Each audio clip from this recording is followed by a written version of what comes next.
Ça y est, le FMI tape du poing sur la table et dit à la France, il faut faire des économies, et vite. Une vraie alerte sur le fait de rationaliser les dépenses publiques dans un pays où, vous le savez, j'imagine, le taux d'imposition est un des plus élevés au monde, en tout cas en Europe, ça c'est certain. Moi quand j'entends ça, je pense tout de suite à la situation de la Grèce et sa mise sous tutelle. Alors est-ce qu'en France une telle situation peut se produire?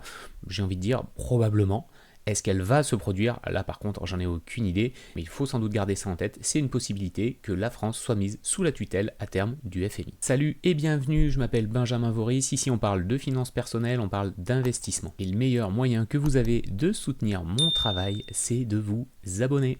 Concrètement, le FMI vient de publier son rapport annuel sur la France et le message il est très clair, les finances publiques sont dans le rouge. Très clairement, si vous vous intéressez un minimum à l'économie, vous avez dû vous en rendre compte et sans doute aussi quand vous faites vos courses, vous avez dû vous en rendre compte.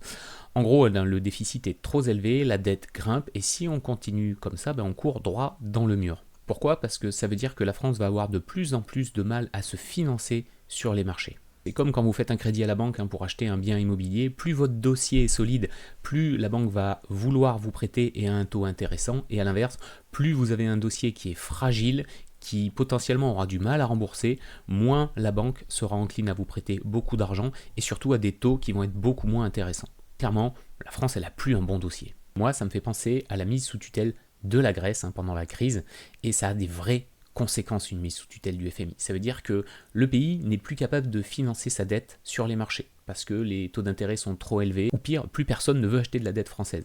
Ce qui veut dire que derrière, on va avoir sans doute un prêt en urgence du FMI pour éviter la faillite et qu'en échange, le pays doit appliquer strictement un programme de réforme qui sera dicté ou validé par le FMI. Ça veut dire qu'on va avoir un plan d'ajustement structurel qui sera adopté avec des objectifs budgétaires, structurels et macroéconomiques que le pays devra respecter. Ça va sans doute passer par une réduction drastique des dépenses publiques, baisse des budgets des ministères, suppression de postes dans la fonction publique, baisse des aides sociales. Ça peut aussi impacter la réforme des retraites, c'est-à-dire qu'on peut encore reporter l'âge de départ, une baisse des tensions, une désindexation sur l'inflation. C'est vraiment pas anodin et les conséquences peuvent être vraiment dramatiques pour un pays. C'est derrière aussi des coupes dans les dépenses de santé, dans l'éducation, bref, tous les pans de l'État où il y a des dépenses peuvent être rabotés. Mais c'est pas tout, il peut aussi y avoir une augmentation possible de la TVA, des taxes supplémentaires, des suppressions évidemment de certains avantages fiscaux et une hausse d'impôts pour les ménages, pour les entreprises à court terme pour redresser les comptes. Sur les réformes structurelles, on peut aussi se retrouver avec une libéralisation du marché du travail, c'est-à-dire un assouplissement du CDI, réduction de l'indemnisation chômage, des choses comme ça.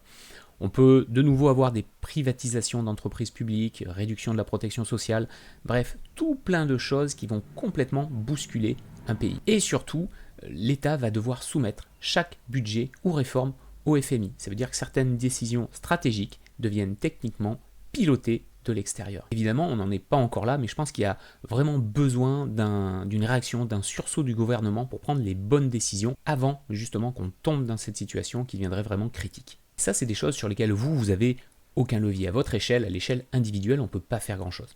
Alors du coup, la vraie question, c'est qu'est-ce que vous pouvez faire aujourd'hui? Et le FMI, qu'est-ce qu'il propose? Est-ce que c'est plus d'impôts? Non. Bien au contraire, c'est plutôt de rationaliser les dépenses publiques. Les Français font des efforts depuis plus de 40 ans avec des hausses toujours d'impôts, ce qui fait que ça devient plus tenable. Pourtant, le gouvernement il envisage de supprimer encore une fois une niche fiscale bien connue qui est l'abattement de 10% sur les revenus imposables des retraités. Et ça, c'est un avantage qui existe depuis 1978. Le résultat, c'est qu'un retraité payerait à terme plus d'impôts tous les ans. Et on peut se demander pourquoi cette décision. C'est assez simple si on y regarde, c'est que le coût des retraites en France, c'est le premier poste de dépenses publiques. Elle représente environ 24% des dépenses publiques totales. Et en 2021, c'était déjà plus de 300 milliards d'euros par an. Et je crois que sur les derniers chiffres, on est monté à 350 milliards d'euros pour payer les retraites tous les ans. Et donc cette proposition de suppression de l'abattement, c'est justement pour pouvoir récupérer un petit peu de l'argent qui a été donné aux retraités. Ce qu'il faut bien comprendre aussi, et pourquoi ça coûte si cher, c'est que d'une part, on a une population qui est vieillissante, et surtout, on a un ratio cotisant-retraité, c'est-à-dire le nombre d'actifs qui financent les pensions d'un retraité. Il a connu une baisse drastique au fil des années, c'est-à-dire qu'en 1960, il y avait 4,69 cotisants pour un retraité. En 1990, il y avait 2,1 cotisants pour un retraité. Donc on a plus de divisé déjà par 2. Et en 2023, on est à 1,7 cotisants pour un retraité. On voit bien que c'est un système qui ne peut pas tenir, qui se dégrade au fil des années. Les projections pour les années à venir sont de 1,2 cotisants pour un retraité. Donc plus du tout viable. Ce qui veut dire que votre retraite demain sera considérablement diminuée parce que de toute manière, il n'y aura plus assez de personnes pour les payer. On a vraiment l'impression que ce message-là du FMI, il n'a pas encore été entendu par le gouvernement. Et ça, c'est une illusion, c'est-à-dire qu'on dit qu'on ne va pas augmenter des impôts, mais supprimer des niches fiscales, c'est, par ricochet, augmenter les impôts. Alors je sais, vous allez me dire, ok, mais moi, je suis peut-être pas retraité, en quoi ça me concerne?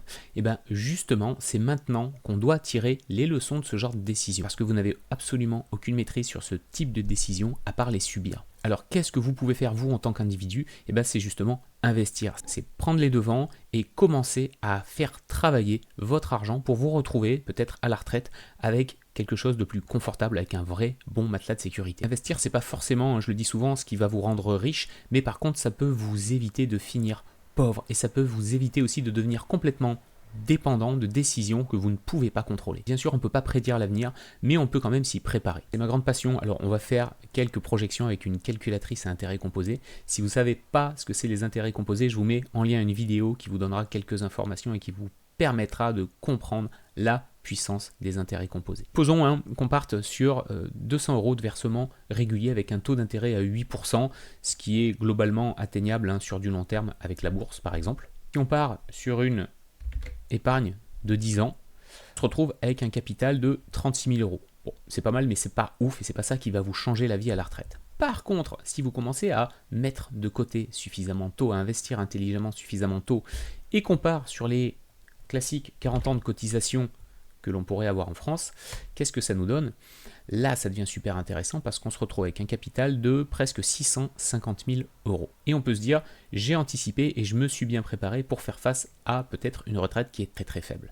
Et si vraiment on est un petit peu ambitieux, on imagine que l'on passe à 400 € de versement par mois sur 40 ans, on se retrouve avec 1 300 000 €. Là, 1 300 000 €, ça permet déjà de se sentir beaucoup plus serein quand on va arriver à la retraite. Ça peut même être une façon pour vous de partir plus tôt aussi à la retraite, ça c'est très intéressant, parce que plus vous prenez conscience rapidement de l'impact et de la force du temps sur vos investissements, plus vous avez un levier puissant pour prendre les bonnes décisions concernant vos finances, et aussi concernant votre avenir et votre liberté de choix. C'est pour ça que sur cette chaîne, moi je bataille et j'insiste sur ces points-là. Plus vous comprenez tôt, plus vous faites les bons choix tôt, plus vous allez avoir des résultats qui sont vraiment conséquents, qui sont vraiment puissants et qui vont vous permettre d'avoir une liberté de choix, une liberté de vie qui est colossale. Ce qu'il faut bien comprendre, c'est que voilà, les retraites, les impôts, les aides, tout ça, on l'a vu, ça peut changer du jour au lendemain. Mais votre capacité à anticiper, à vous organiser et à agir, à épargner, ça, c'est entre vos mains. C'est là que vous avez vraiment du pouvoir.